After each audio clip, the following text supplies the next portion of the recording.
So let's have a little bit of a catch up on where we got to with this car. So we rebuilt the engine, installed all the new gear, new Kraken manifold, new turbocharger, got it all tuned, and that was all great. Then we took it to Phillip Island for its first test day, shall we say. I was rusty, the car was rusty, not everything was perfect, but we were in a position where we were happy to, or I say we, I mean me, happy to take the car out and start to cut some laps and iron out any bugs, which was awesome. So we got to Phillip Island, and things for the most part went pretty good. You would have seen I've put up a video probably a couple of weeks ago now of the in-car of this of the day.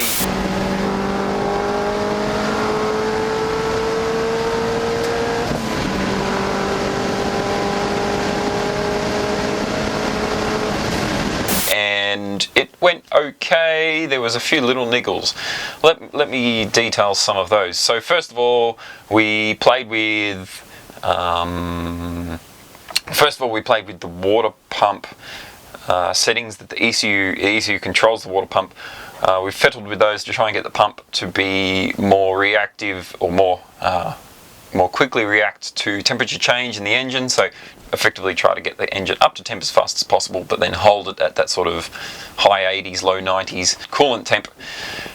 And that went okay. We fiddled with it too much sometimes, and then it would not quite react fast enough, and then other times we played with it and it was, wouldn't come up to temp quickly enough. And so eventually we got to a point where it was okay, except for there was one moment where Alex accidentally reversed the speed based on temp, and so what happened was, when it was cold, the speed of the pump was too fast, and when it was hot, the speed of the pump was too slow, which meant that while I was out on track, it was going okay, the temp was alright, then all of a sudden, bam, I've got the warning light on the dash and it's saying it's over temp, and it was about 110, 115 degrees C, which is bad, basically.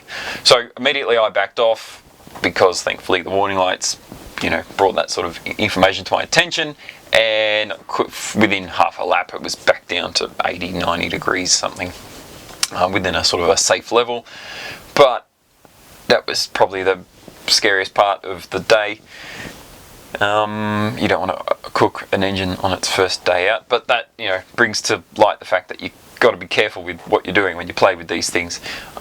Both I myself kind of know what I'm doing, but I'm no expert. However, Alex is quite skilled in this sort of thing, so I did trust that he knew what he was doing. It was just something that you got to be careful. The other thing that happened with the water pump, we kept occasionally it would make some really weird grinding noises, and I might have some video footage. I'll try and put it in here. Last time? Oh. Yep, that's that dodgy water pump.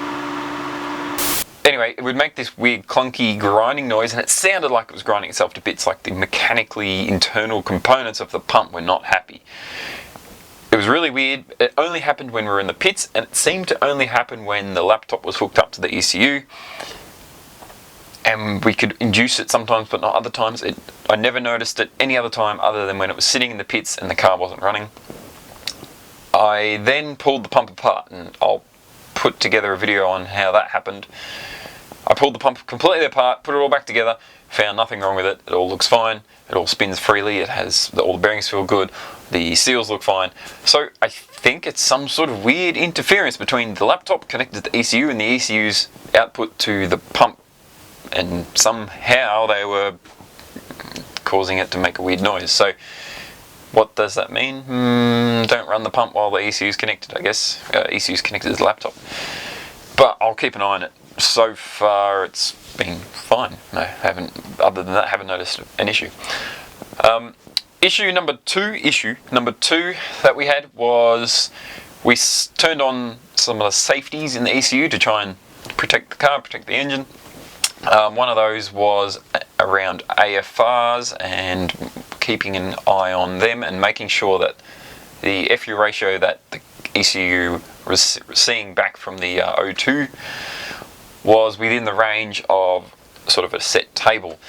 The problem we had there was occasionally it would be too far out and it would cause a safety to kick in, which meant that it wouldn't apply any power. Effectively, you would have zero power until the revs dropped back down to below 3000 RPM. So I could be carving along at the straight at 7,000 RPM, 200 kilometers an hour, and an AFR would be just out of range. The ECU would go and cut power, and then I'd be like no power. Just the car stopped, and you got to wait for the revs to drop back down. Once they hit 3,000, then it would sort of reset the safety.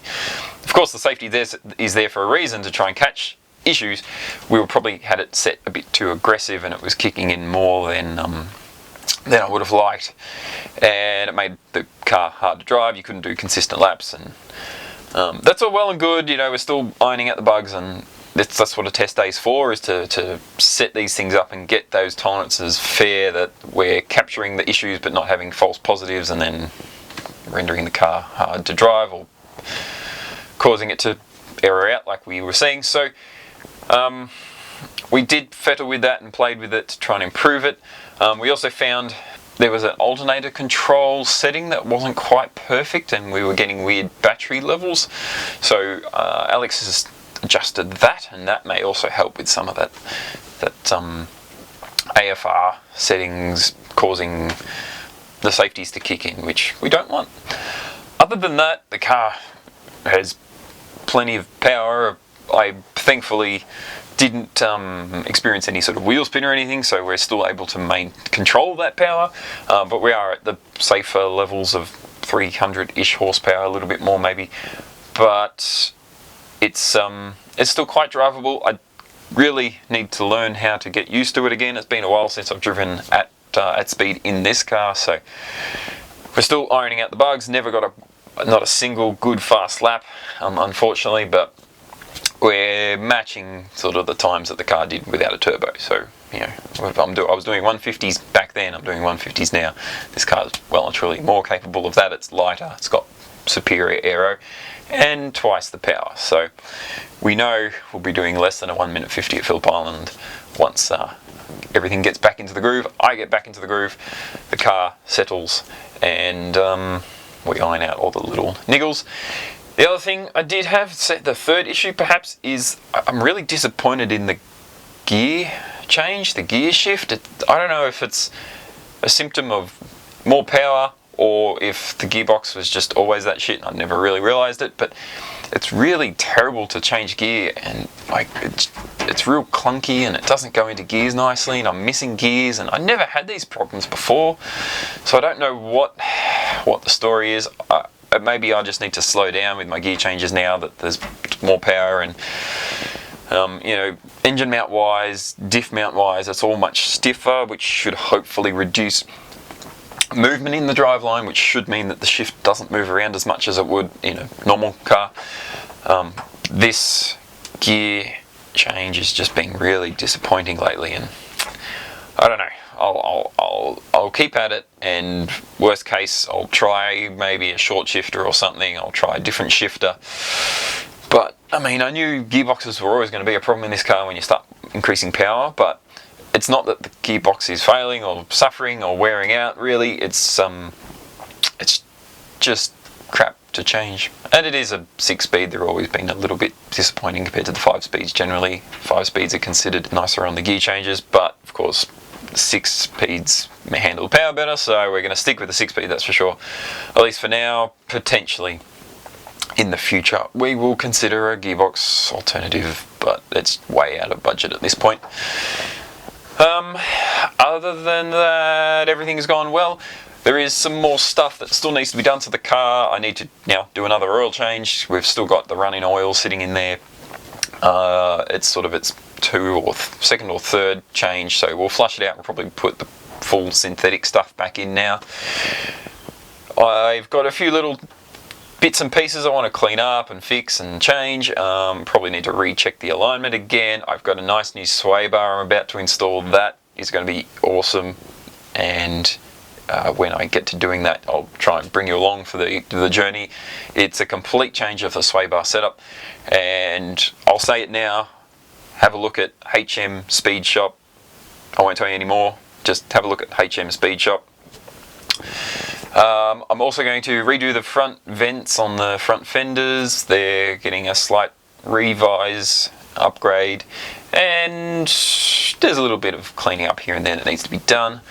But yeah, really just got to get out and do some more laps and dial out any of these little ECU safety issues and things. Just get it running awesome and do some laps and get some consistent laps in. Oh, I also need to get the goddamn fuel level back hooked up to the dash so I can actually know what my fuel level's at. At the moment I don't know what the fuel level is in the petrol tank.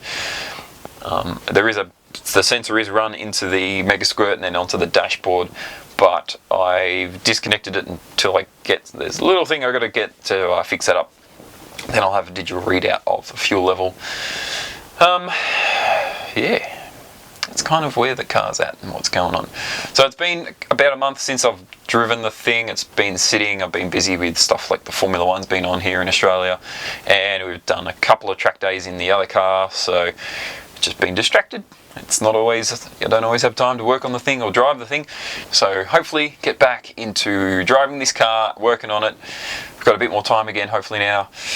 Yeah, it's going to be good. Yeah, the colder weather is coming back here to Melbourne though, so that kind of sucks. But anyway, that's what's going on in this car. As always, I hope that was insightful and interesting. It's kind of where this car's at, and I've got to get to work on doing some mechanical stuff. Thanks for watching. We'll see you next time.